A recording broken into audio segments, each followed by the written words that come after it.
Hello, ladies and gentlemen. It's Rei-Lin bringing you another Armored Warfare Premium Tank review. Today it's going to be the main battle tank, the Tier 3 Object 430. Right now on the website, you can only get this tank as part of the Collector's Edition, but it's kind of expensive even though it comes with a lot of other tanks. Right now it's about 75 US dollars or around 65 euros, so it's kind of expensive if you really want to have this premium Russian main battle tank. If you don't want to listen to me prattle on about the statistics on this thing, whether I think it's worth it, you can click at the top of your screen, go right to the replay. I actually did pretty well, so hope you enjoy it. For the rest of us, let's check out the stats on this tank. Now, I'm going to use its funny little cousin here that came out over the Christmas holiday, the ice version of the Object 430. And the only reason I want to do that is because these statistics are as maxed out as they're going to get. All the ice tanks came with maxed out crews, so they have the highest possible statistics that they can have in each slot and both slots. Just for comparison's sake, let's bring up the T-62.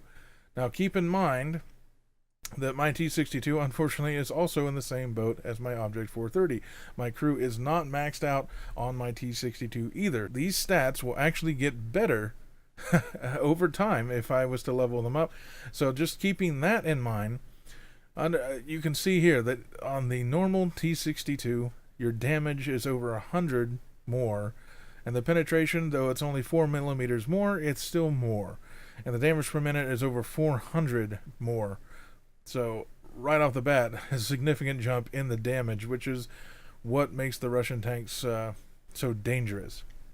Now, armor-wise, it's in the Object 430's favor on the hull, especially at 102, 79, and 46.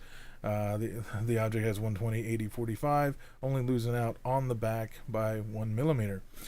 And the turret is much better on the Object 430 at 248, 185, 65 versus 242, 122, 55 on the T-62.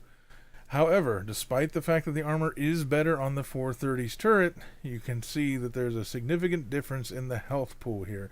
The T-62 is almost 200 more health, and that is also a very big important thing to keep in mind when you're trying to survive in a long battle. I mainly PvE, so 850 will work as long as you're careful, but you have to understand that you are still not that hardy when it comes to tanks at this tier. The Type 59 is way better if you want to talk about armor at tier 3. However, moving on, we'll see that the max speed on the T-62 is only 50, slightly more than 50 kilometers per hour. So the Object has the top speed over the T-62, but the T-62 gets to 32 kilometers an hour, half a second quicker. That doesn't really sound like a lot, but this is going to get even better as the crew levels up in the tank. So keep in mind that this might even go down to like 7.8 seconds or something around there, and even the max speed will go up once I give them the crew skills for off-road driving, and their skills just keep going up and up and up. The camo doesn't really matter between the tanks. You're not really going to be sitting and camping in the bushes. The view range, 440 meters versus the 400 on the Object. Well, you're not really a spotting tank, and most of the main battle tanks are kind of blind, but at 440 meters, you're still going to be able to outspot a few AFEs and a few, especially, artillery. Cannon depression over the front, 6 degrees. Hey, Russian.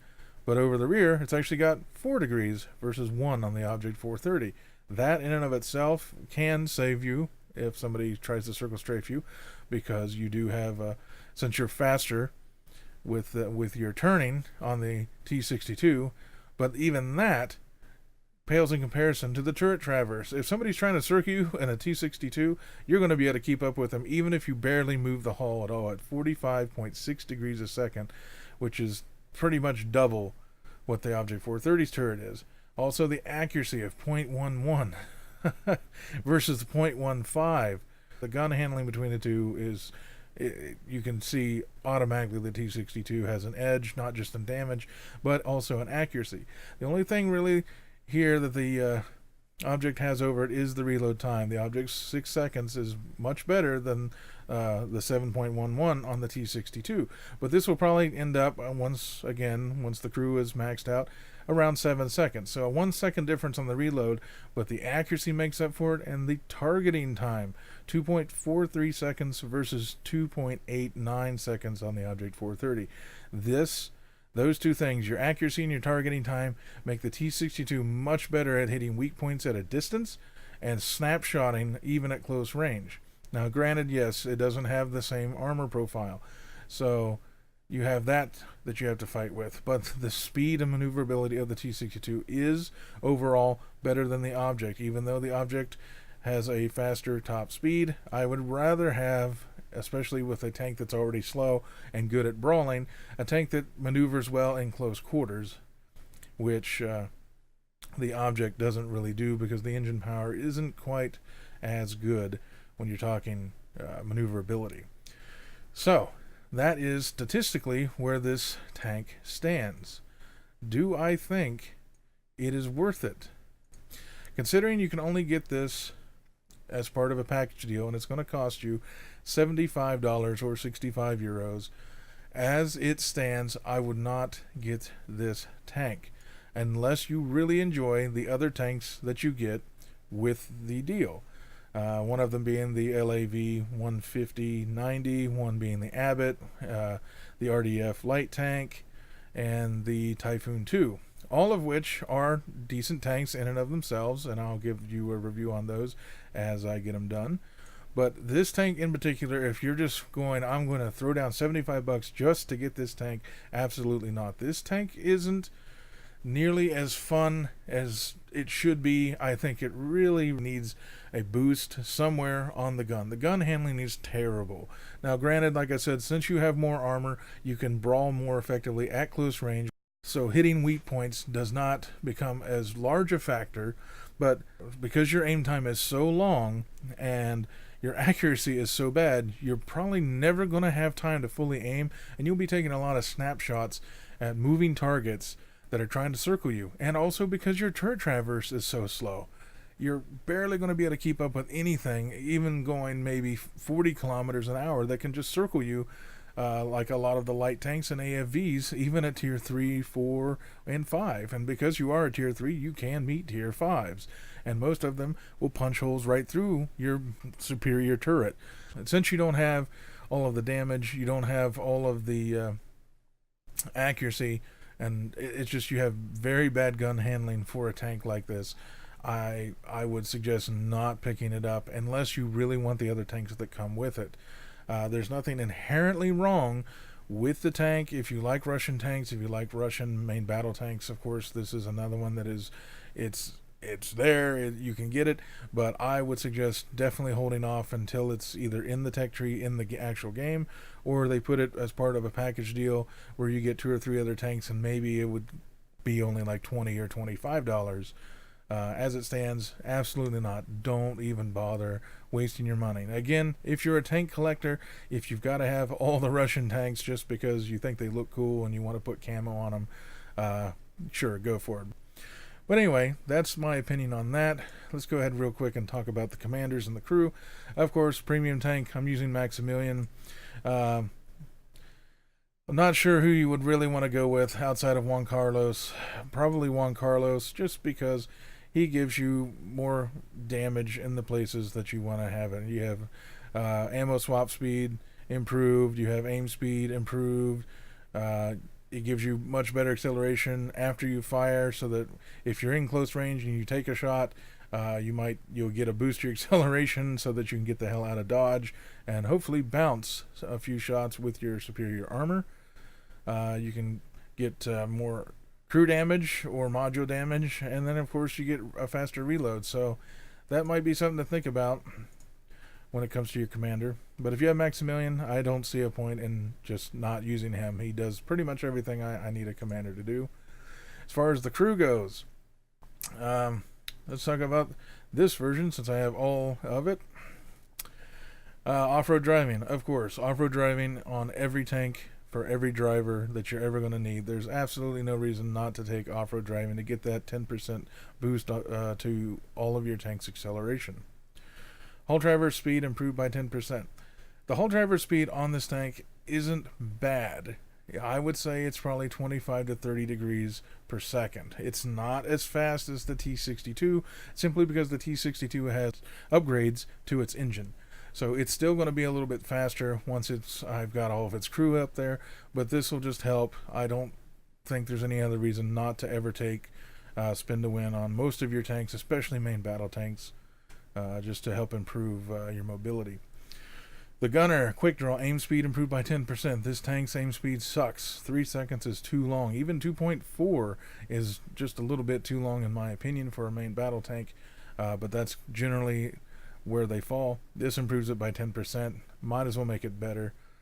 Turret traverse speed on this tank is also extremely slow.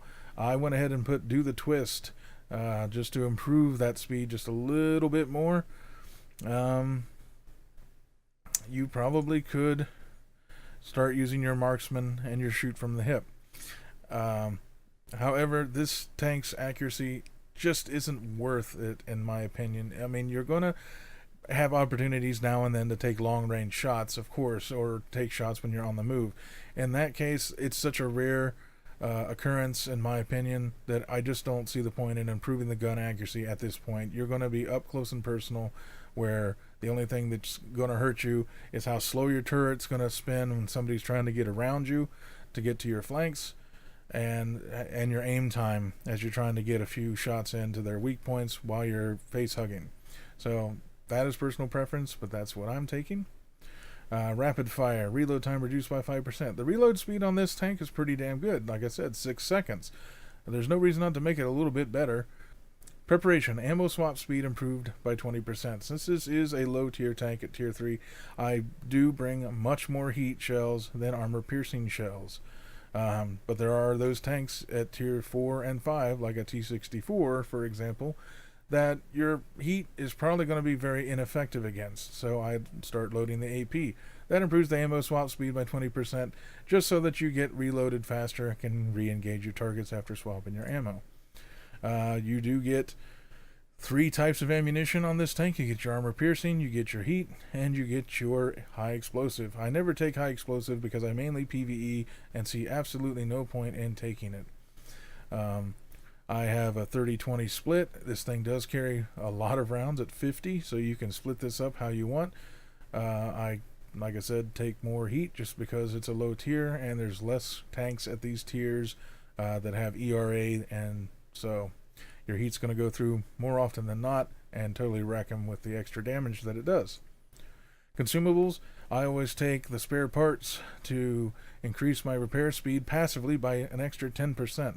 If you get hit by artillery or anybody shooting HE shells like a Sheridan or a Scorpion, they can wreck your tank's modules, and this will repair them 10% faster. Very useful. The energy drink gives all of my crew a 5% boost for a single battle. Also very useful, also very expensive. You might switch out the energy drink for the protein bar, which gives you 2.5% to all your crew stats, or the fire extinguishers. I've never been caught on fire in this tank.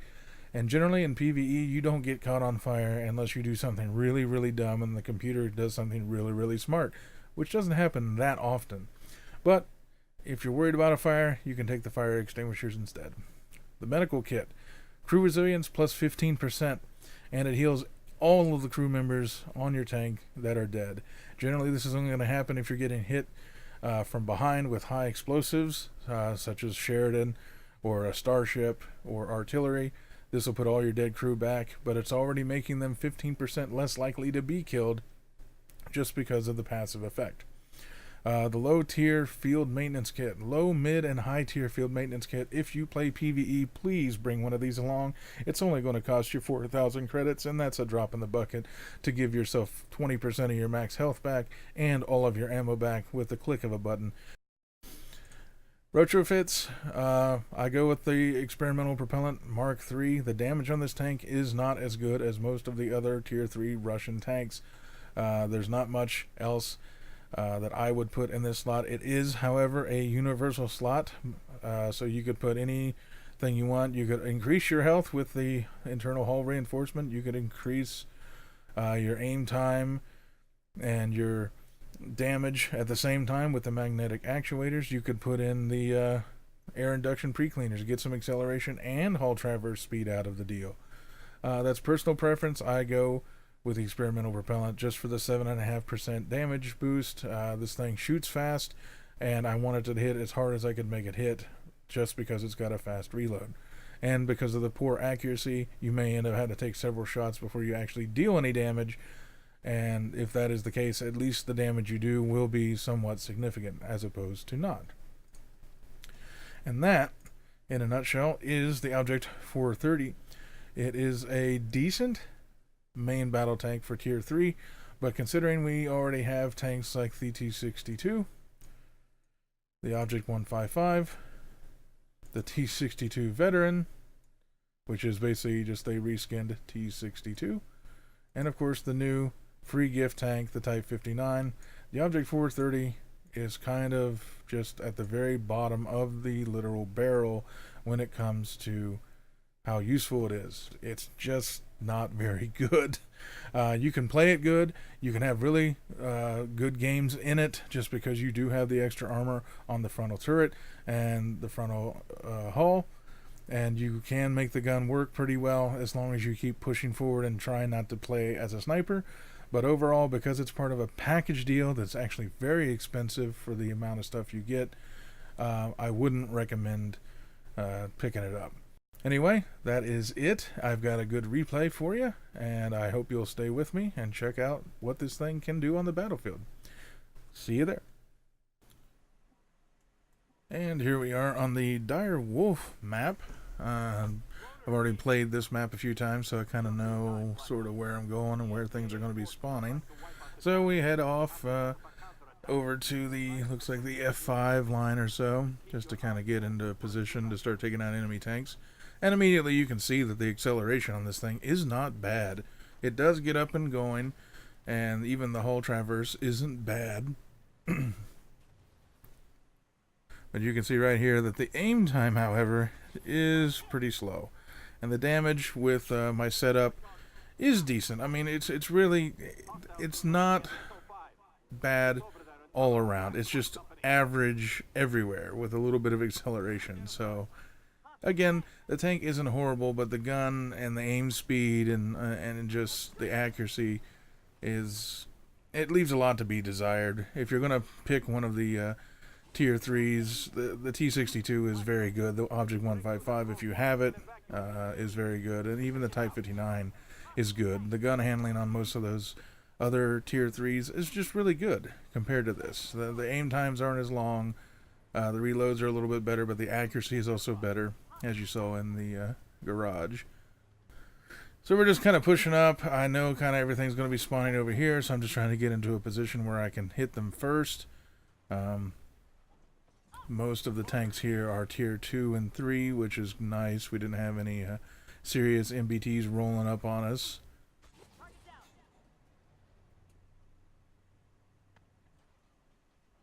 And as you can see, the reload time on the tank being 6 seconds or a little bit less with the consumables, it makes it so where you can just kind of, when you're reloaded, you can just keep putting damage out. You don't have to slow down, but as you can see, like I said, the aim time just I took a hit there because my aim time was so long that I couldn't finish off that tank before I took a hit in return.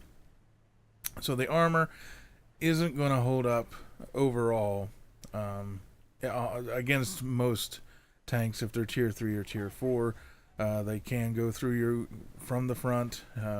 It's better to stay kind of mobile and to try to juke some shots rather than to sit there and just literally just take a shell and hope for the best. The aim time there, again, it's so long that I couldn't get in. I could not get the aim circle in before I had to go ahead and take a shot before I would lose the ability to take a shot, and it just went right into the ground. Now, I generally kind of come up here no matter what tank I'm driving, just because you can be above the ridge line that's kind of in front of me. That way you can get some shots at the tanks that usually spawn out there in that little bit of a field.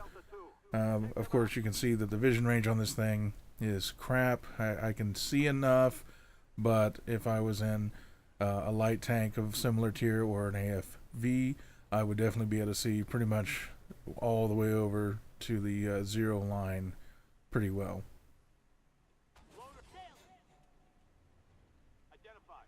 Start getting over here and getting some damage out. You can see the whole traverse isn't bad either. It's slow, but it's not overly slow. The T62 is still a little bit better in that regard.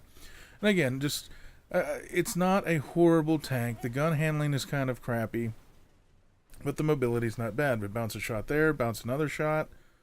These are M41s, so they're not the highest penetrating guns on the M41s. And they have pretty much no armor, so you can just lay right into them with the heat shells. Push up a little here. My team is backing me up, which is good. Bounce another shot. Trying to get the lower plate.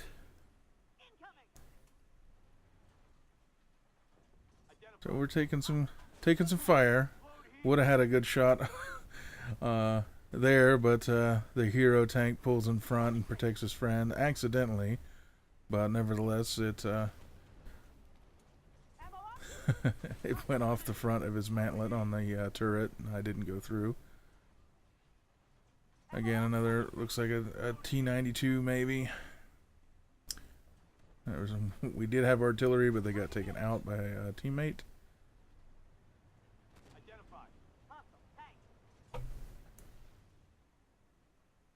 Alright, took out an enemy object 430. So you see, even right there, at a little bit of a distance, you can hit the lower plate of other tanks when you need to. So the accuracy is iffy, but it can work in this regard. I started to push up. I took a hit there that I didn't really want to take because the health on this thing isn't the highest. But because it does have a universal slot for one of its retrofits, you could put in hull reinforcement and get the health up to over 900 in health. Which, if you're worried about surviving in PvP, that might be something that you value a little bit more than just pure damage. But since the damage on this tank isn't nearly as high as the actual T62, but it is a little, you know, it's not bad.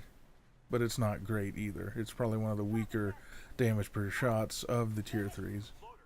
Another M41, I just go ahead and ram him because I didn't want him taking off and disappearing off in the field, because the rest of my team is already pushed up a little bit, except for one person that is actually covering me, which is unusual for most randoms in PvE. And you also need to keep in mind that this is PvE. This is only a medium game. This isn't hard mode. It's a tier 3, so the best you can do is a medium game. So how well I do in this game is actually just because of that. Because I know where this stuff is going to spawn, and I know the majority of things that are going to spawn are not going to be main battle tanks, I can kind of be a little bit more aggressive, push out there, get my damage in, and bounce the majority of stuff that's going to come back my way. For some reason, I forgot to tell you that you have a cooldown that you can use. It's called Hand of Stalin. This is a Russian tank, and as you saw, I used it there and there to get 2 good shots in while on the move. And here in a second, I get a 3rd shot in, and that is the end of my cooldown. Unfortunately, you can only use a maximum of 3 Hand of Stalin shots, or 30 seconds go by, whichever comes first. But seriously, I actually lucked out. There's usually no way in hell that most shots will go in unless they're nearly point blank, and even then there's a chance that you'll hit at such a weird angle that you'll probably end up bouncing, especially with heat.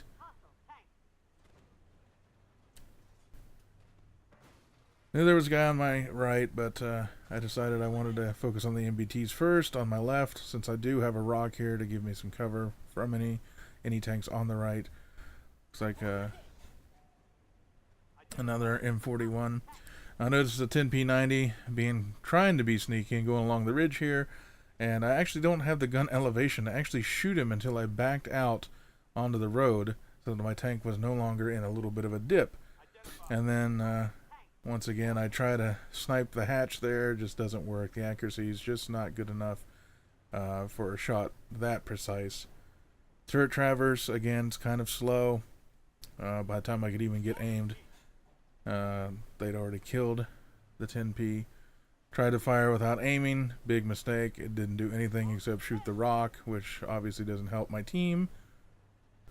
And so I just go ahead and just push forward. I know there was going to be some more tanks spawning in this direction, so I went ahead and pushed out so I could be the first to at least get one shot, if not more shots, into them. My team seemed to be either scared or worried about what's coming. They seemed to be just kind of hanging out in the back, sniping. And if you're, as you can see, I got 2 Type 59s on my team. They should be pushing even more than I, just because they have way more health, way more armor, and they're faster. On top of all of that, I mean, they've got everything I have plus a little bit more. They're actually a better T62 in my opinion, and I don't know why they're just cowering in the back and leaving me to just kind of go out and face whatever I can face. Sometimes a few tanks will spawn down this road. Since they had changed this map, they've kind of randomized where things spawn. Catch this guy in the surprise butt sex region and put one in. He goes ahead, instead of doing what bots normally do, which is to go, hey, you shot me, I'm going to shoot you back. He decided to keep pushing forward like a trooper and got blown up because of it. And there, all of a sudden, quickly as it started, the match is over, and we're off back to the garage to see how we did. Looks like I got blue star, support fire, shooter, and target. I actually took the most damage of anyone else on my team, and surprisingly came in first with a whopping 9,400 damage done and 10 kills. This is kind of an unusual sight, actually, because if the other guys in the Type 59s kind of knew what they were doing and had been pushing out ahead of me, they probably would have done the most damage and taken the most damage as opposed to me. Instead, they cowered in the back, and that's what you get if you do that in PvE. Now, of course, I'm using the ice tank here just because I wanted to make sure that the gameplay I showed you was with a tank that's going to have the maximum possible stats and give you the best performance, so that you know at the end of your grind with your commander and your crew, that's pretty much the performance you're going to get with this tank. In the end, again, I want to say that I don't think it's worth it because it's part of a package deal that's very expensive. Hopefully later on they'll put it into the game itself, just right into the tree, so that you can buy it and it won't be that expensive. Tier 3 for $75, I don't think so. It's a okay tank. It does everything just okay, and it definitely doesn't outshine the T62 in any real functional way. It has a little bit more frontal hull armor, it has a little bit more turret armor, but nothing that warrants the price. You're better off just using your Type 59 if you want a slightly better T62 that has the hardiness that this has without the really crappy gun handling. And that is the end of this video. If you enjoy this video, please press that like button down below. It really helps me out.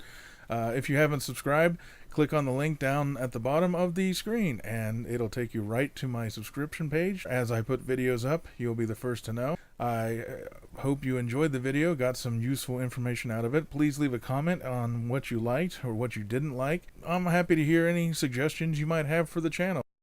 That's all I got for you, people. I hope you enjoyed the video, and I'll catch you next time.